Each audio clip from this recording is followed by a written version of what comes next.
So I said, smoke me a kipper and I'll be back for breakfast. Oh, I'm on. Ladies and gentlemen, welcome back to the NSC coverage 2018, the final game of day one, pitting Richard Robland versus Wayne Kelly. Robert is energized, ready to go. You can see the man is hungry for success. Wayne has run away. So he apparently has something to do next door, don't we all, when Robert is staring at us over the table. Which reminds me of a time some years ago, a certain other top player was known for always being late to the game because he thought it gave him a strategic advantage to be the last one to sit down. So I thought, I'm not going to let him do this to me. So I waited in the foyer as I watched him go in and sit at our table to make absolutely sure that I was the last one in. And as I sat down opposite him, he said, "Oh, I'll just be 2 seconds. I need to pop to the loo." I won that game, so it proved absolutely nothing. So about to kick off. After this, some of us will go home. And some of us will go back to our Scrabble coffins to re-energise for tomorrow. We just witnessed a good game, very good game actually, between two very capable players. And certainly Jamie Jones, one to watch for the future, it would appear. So Wayne just doing his own Kelly Hucker now. Robert thumping the table ferociously. Attacking him with his fingers, and in they go. Rob to start. And Wayne's immediately thrown a tile across the table. We have two tile bags, interesting. There has been a formal complaint. Wayne's had to go off and get someone to strip search Rob. He's not sure whether all the tiles are in the bag because Rob appears to be smiling a little bit too much right now.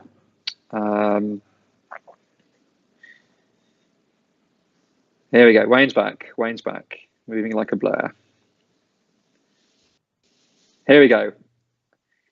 One bag between two, 5 litres of water. That's all you need for a good evening. Robert Richland to start. Eyes down for a full rack, and we're off.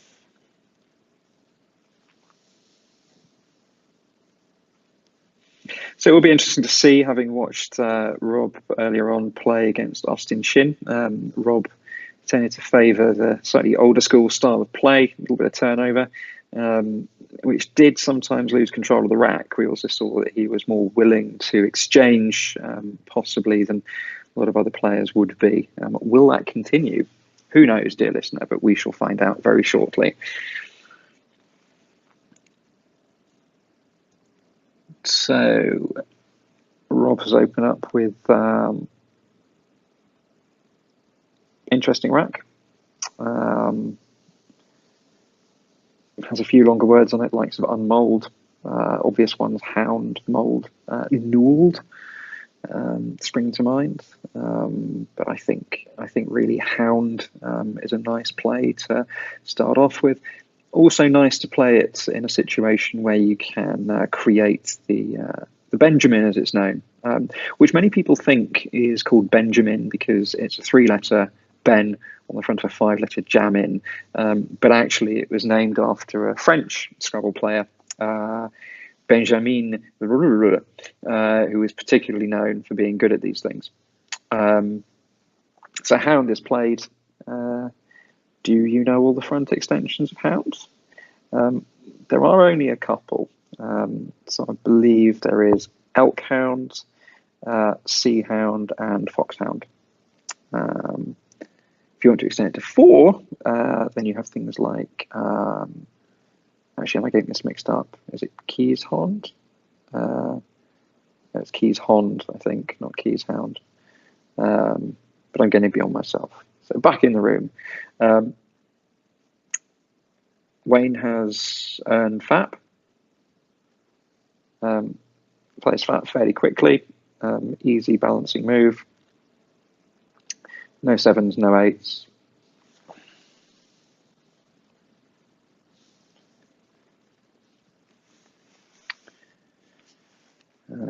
Meanwhile, Rob has picked out a bonus, which I don't think plays. He has monofill. No, it doesn't play, and actually, it wouldn't have played anyway. So he's not really lost out too much on the play of FAP.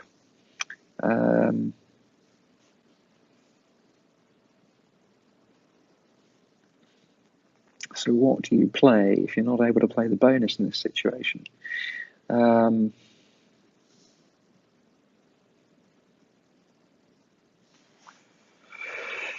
interesting one. You want to get rid of, I mean, ideally you want to be keeping something like MINO.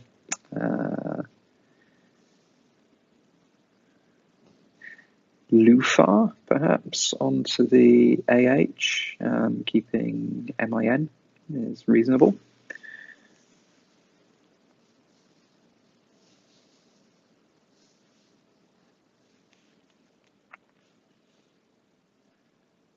There aren't many plays through the PO. I'd immediately be thinking about double doubles, but sadly in this case, none.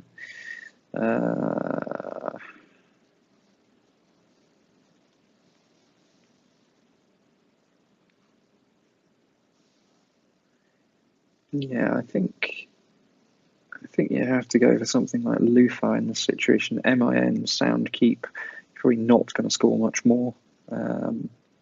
24 points for Lufa.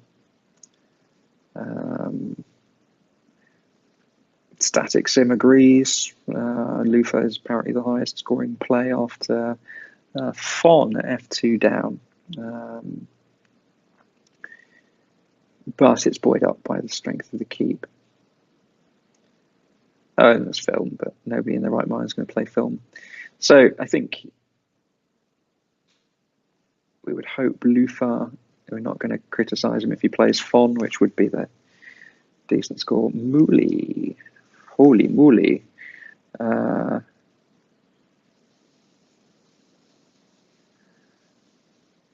Has he just blocked Wayne's bonuses? No, he's not. Okay. So I was, for a second there, I was thinking that No Tear and O Terrain weren't going to play. But there is still the option to play down the side of Mooley. Mooley doesn't feel like the right kind of move. FN, not a great keep. Feels like turnover for the sake of turnover. Yeah, I'm not sure about that one at all, I'm afraid. I think Lufa was the standout play there.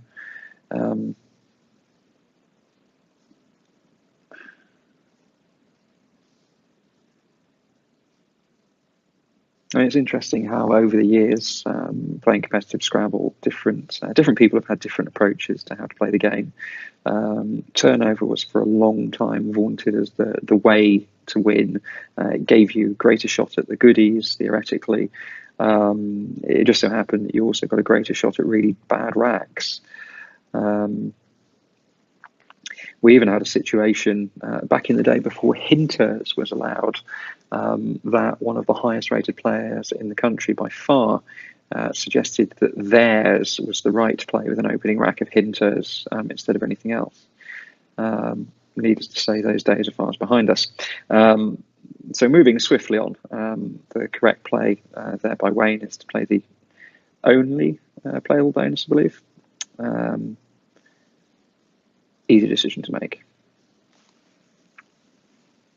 Oh, Oteron played as well, opening up the 9-timer, of course. But why would you play that again?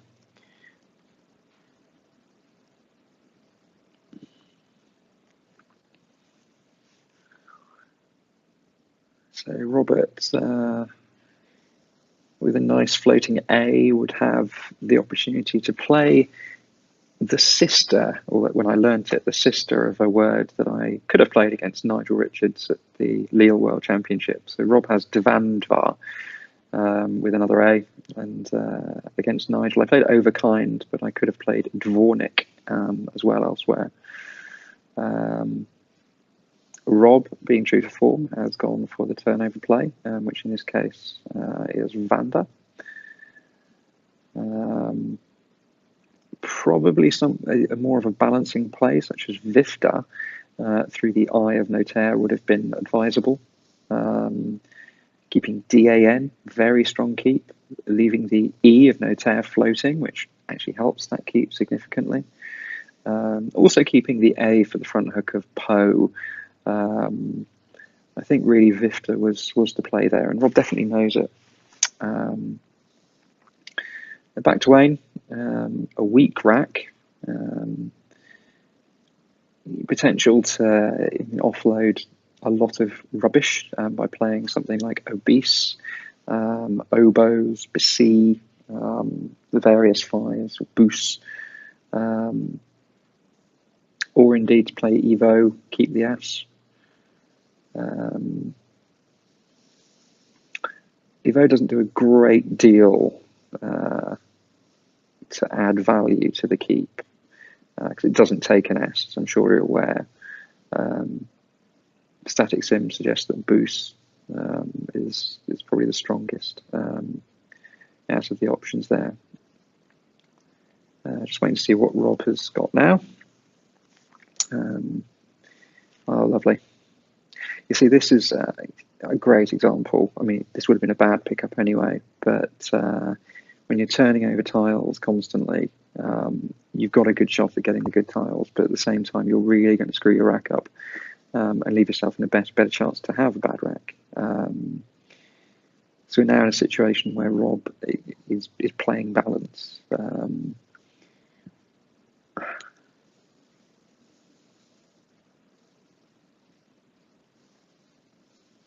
It's difficult to see if there's anything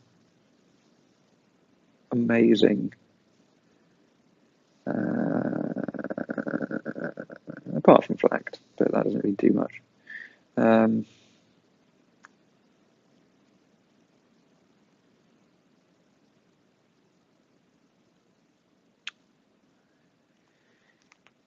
Yeah, I mean, I think in this kind of situation, Rob probably will play flagged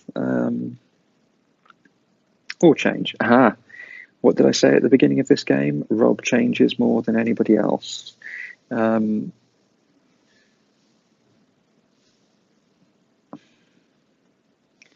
the suggestions by Quackle here are all pretty awful. He's going to have a bad rack the next move, regardless. Fagged was suggested, but as we know in the situation, and has happened, Wayne has immediately played Boaties and Notaires.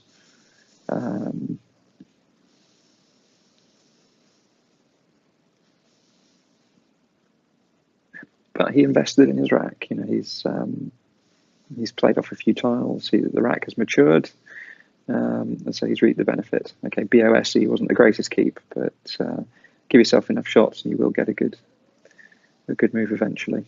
Rob has changed all 7. Might have been overkill.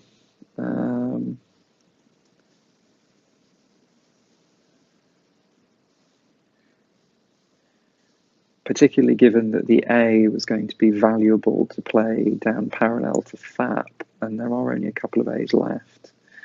And the chances of Rob just pulling out a bonus, having changed 7 tiles, is very limited. So the fact that he's just about to play Greasier is ludicrous and should be stricken from record. As if to disprove my point. But, dear listener, my point is valid. Nurturing a rack is more often than not going to give you a better outcome than forcing it. It's pretty play of Ager rights through the IT.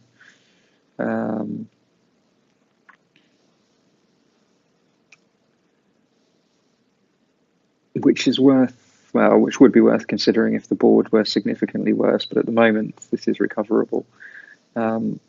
Wayne has picked out the first blank to go with one of the S's.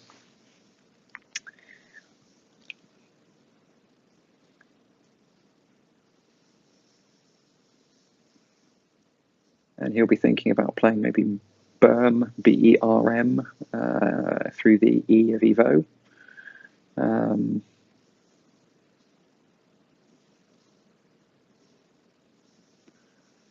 Berm has a couple of benefits.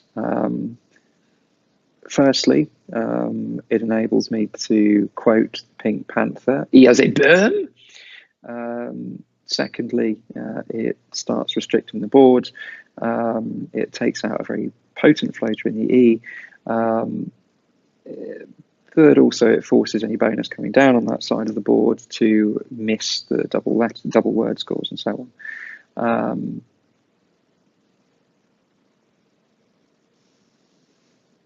Brims scores more.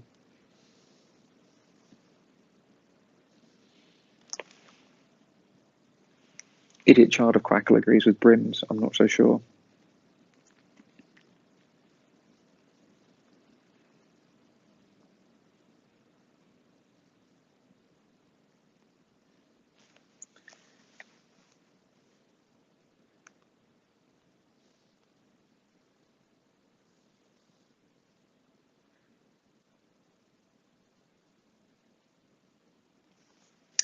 Rob would appear to have somewhere in Lithuania on his rack.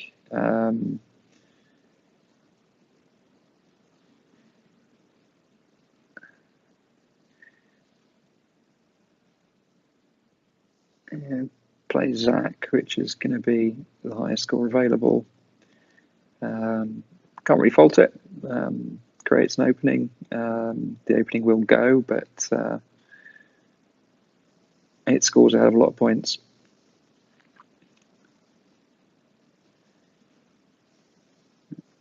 For those who like high-scoring, shorter words rather than bonuses, he also had Chapka on his rack there, CZA, a.k.a.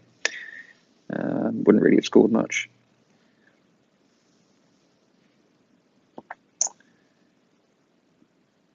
Wayne does have a challenge here because he has no vowels. He could potentially score a reasonable amount by playing Fikey, burning the blank. For 51, to put him on 284, so he would be 91 up.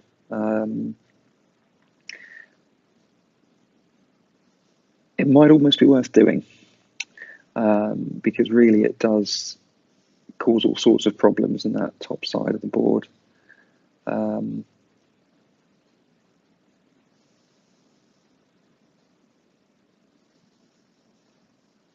So once you play Fikey, you don't have to worry about what's going on up there. You then just have to worry in the bottom left quadrant of the board. And as it is, Rob has been able to play Ruck 45 to put himself 5 points up. Now Wayne is dependent upon picking out a bonus here. He hopes he's going to get a bonus, which he duly has.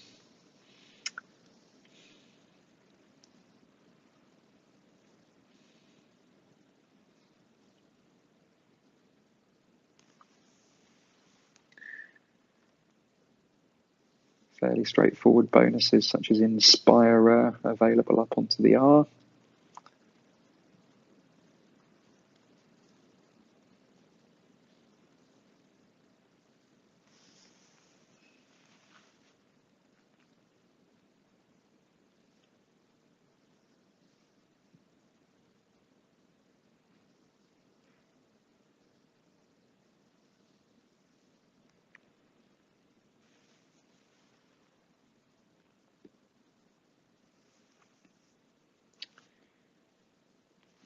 Couple of nines if he wants to be flashed through the it. I can see Trinities and Retinitis.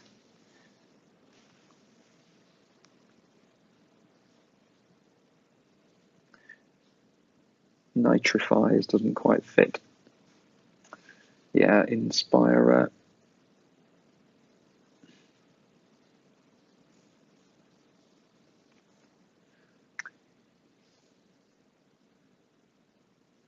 Scenario, making Apo and Na.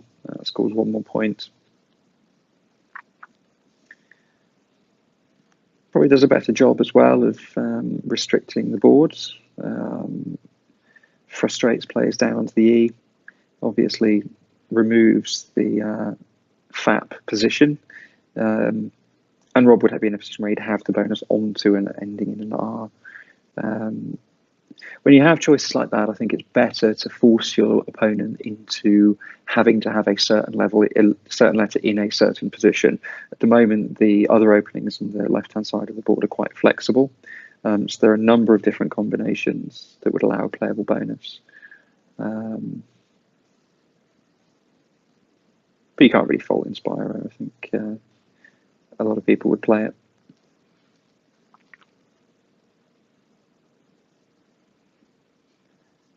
But again, I think some people would play it because there's this obsession with triple word scores. If you see one, you have to take it, or you have to worry about it. So sometimes maybe just take a second to think, do I really need to take that triple? Is my opponent really going to get it? How much of a threat is it? I think we worry a little bit too much about this and sometimes ruin our own position, our own rack balance, and our own opportunity elsewhere on the board. Of course, the second you will take that to heart, you are going to have a 9-timer played against you, but just get through it, you'll be fine.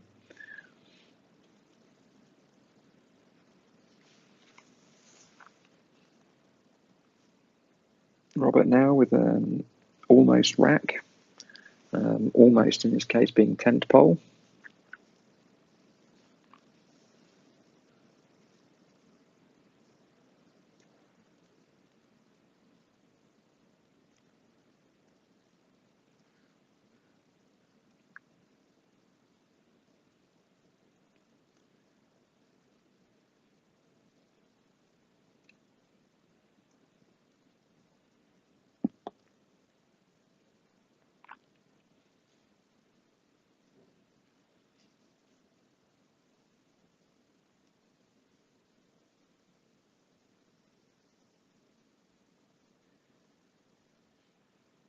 So key now is that Rob has to make openings, not frivolous openings, things that he has some control over, and ideally he wants them to fork the board, so to give him an opportunity in 2 different places that Wayne can't cover.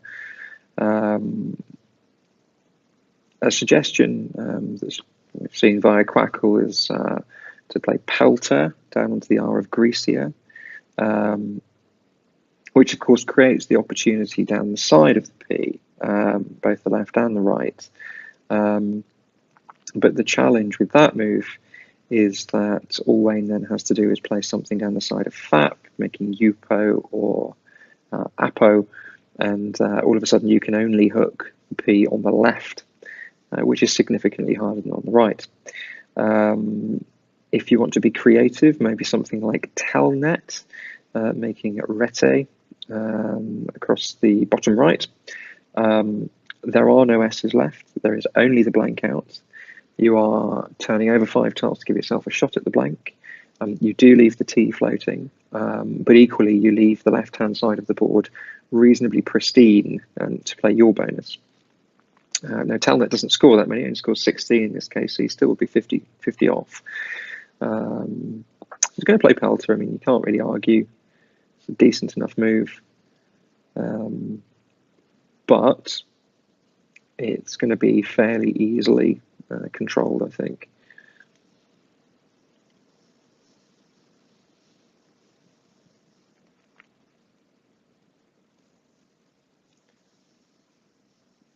So you see now a play like Yuka, YUCA, making Ya and Upo.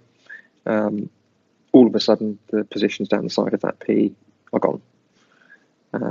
So Rob is then dependent upon a play with one of the O's on the left-hand side of the P, which there are many fewer.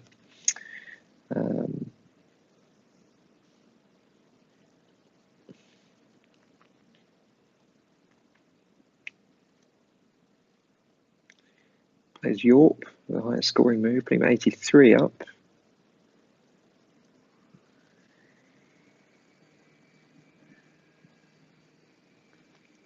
But it scores, I mean, it scores 7 points more than UK. But I think it's less winning. It may be the equity play, but I don't think it's going to be the play that will win more games.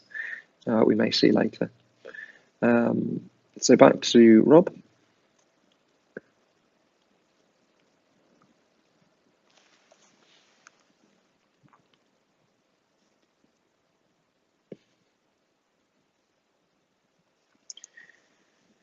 Unfortunately, Rob does not have a floating IO at this point. Otherwise, I'm sure we'd see trioxygen fly down.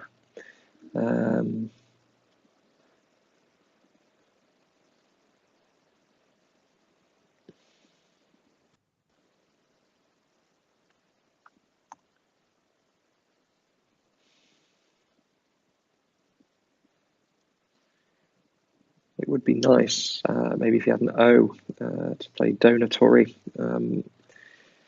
off to the right-hand side, again, to open up the board over there. He really needs to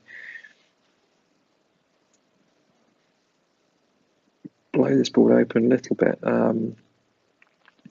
It's desperate, but what about something like extern off the E of Notaires? You're keeping the G for ING plays. There are 3 I's out. I mean, you're keeping a Y, so it's not ideal. But in the name of keeping the board open in 2 positions, might be a contender. From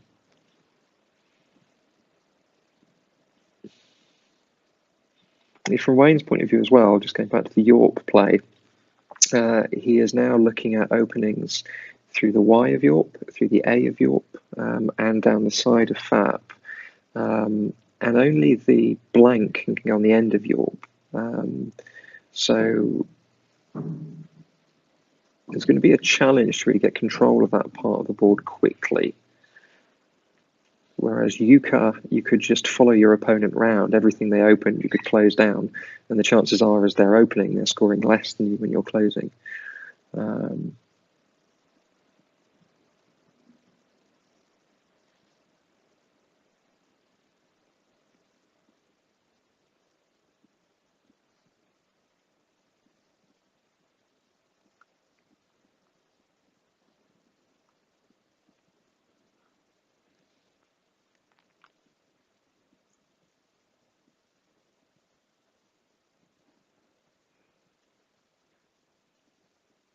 Difficult choice. I must admit, it is a difficult choice here.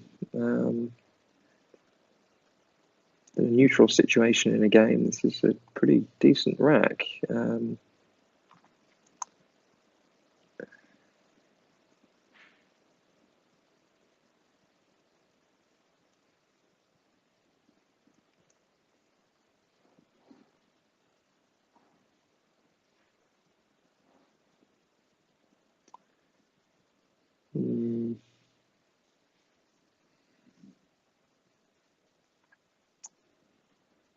A play that I hadn't noticed actually is XG, which I think is absolutely the standout play there. EXERGY, keeping NT, which combines very well with the floating Y, the floating A, obviously.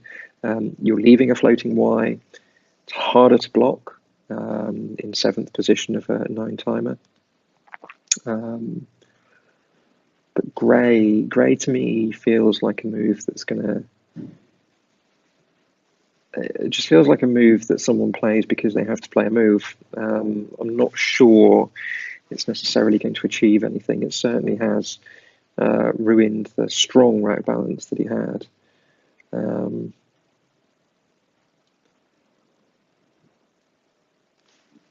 Now, Wayne is in a situation here, he's got a great blocking rack, so something such as Vulcan through the A would resolve the problems. Unvocal, although unvocal would give Rob a chance at some sort of score down to the triple.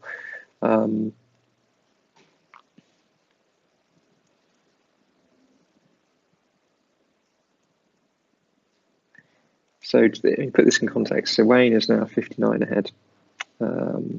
He's looking at a board where the only opening is the one that he's created really with York. You've got to close it. You've got difficult tiles. Offload them all. I think Vulcan, regardless of its score, you're going to be 70 up once you play Vulcan. You're not creating any hotspots.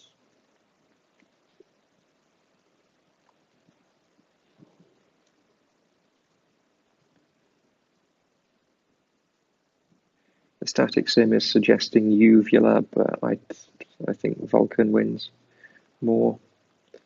The problem is the static sim here will be valuing the keep, but this isn't about keep. This is about winning the game.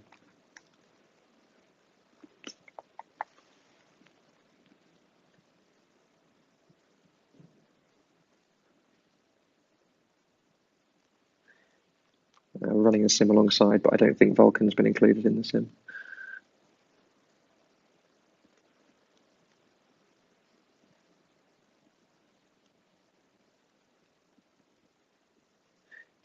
Wayne's played Vulcan. I'm happy with that as a move.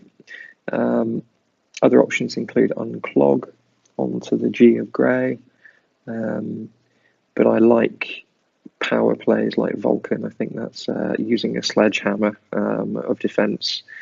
Always prefer that over subtlety.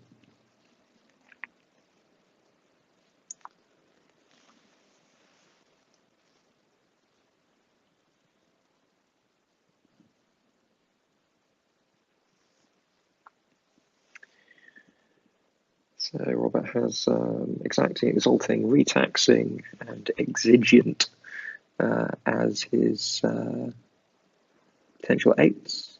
Exigent taking the E on the end, exigent. Place tax, utilising the Yar hook that he created earlier on.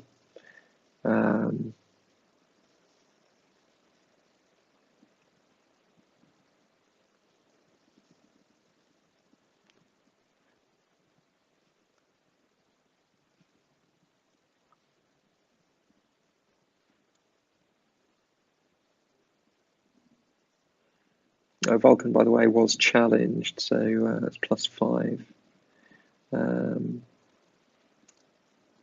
Tax by far the highest score.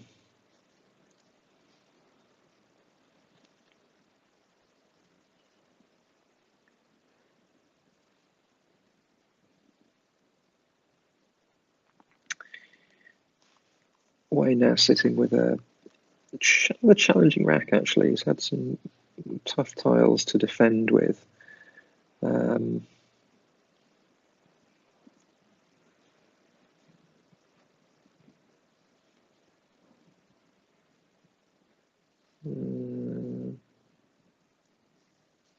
it's not as bad as I thought, because I thought he had a different rack, but he's played quoted. It's just perfectly good. Kills the one last position that he would have been worried about, which is plays down from the Y. Even if Rob does burn the blank now to play something down from the Q, he's not going to be too worried. We just need to update the racks, though. So, yeah.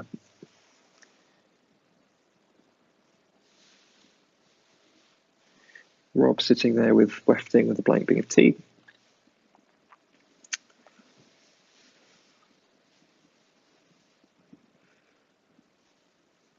Wayne.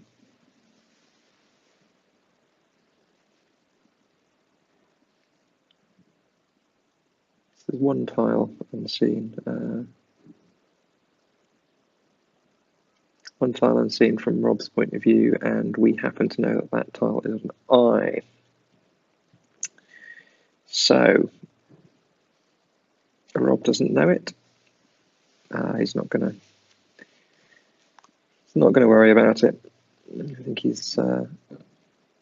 thinks this game is over, so he's played wifing.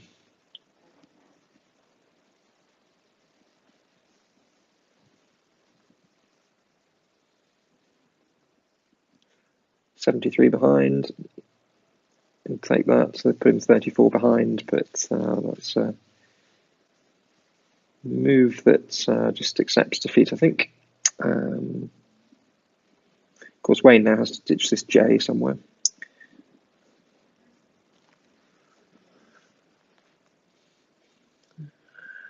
Which he can do from the E and play a Jido. This is probably the best play. Keeping LTT.